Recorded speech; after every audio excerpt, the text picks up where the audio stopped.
বুশরা, ঢাকা বিশ্ববিদ্যালয় এখন ডাকসু নির্বাচনের জন্য কিন্তু একদম প্রস্তুত রয়েছে।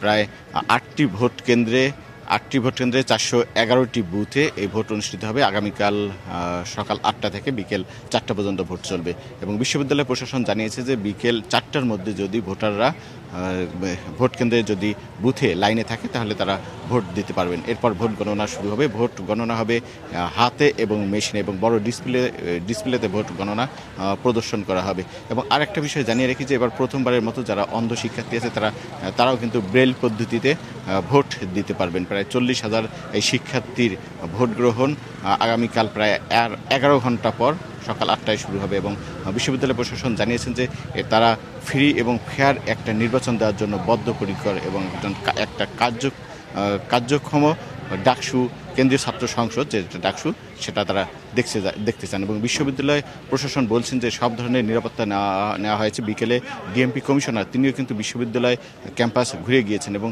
আইন শৃঙ্খলা রক্ষাকারী বাহিনীর বিজিবি, পুলিশ এবং র্যাব সহ ২,০০০ সদস্য তারা মোতায়েন রয়েছে এবং ইতিমধ্যে কিন্তু বিশ্ববিদ্যালয়ে বহিরাগত প্রবেশ সীমিত করা হয়েছে। যারা লোকাল এবং বিশ্ববিদ্যালয়ের ভিতর আবাসিক তারা শুধু প্রবেশ করতে পারছেন এবং আজ রাত ৮টা থেকে বুধবার রাত ১২টা পর্যন্ত কোনো ধরনের অস্ত্র নিয়ে বিশ্ববিদ্যালয়ে প্রবেশ করা যাবে না এবং লাইসেন্সকৃত অস্ত্র কিন্তু নিষিদ্ধ করা হয়েছে বিশ্ববিদ্যালয়ে।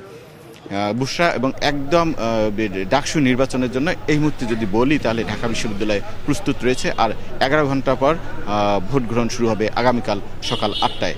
বুশরা, রাজু, ধন্যবাদ আপনাকে। ঢাকা বিশ্ববিদ্যালয় ক্যাম্পাস থেকে সেখানকার সবশেষ পরিস্থিতি জানাচ্ছিলেন শহীদুল্লাহ রাজু।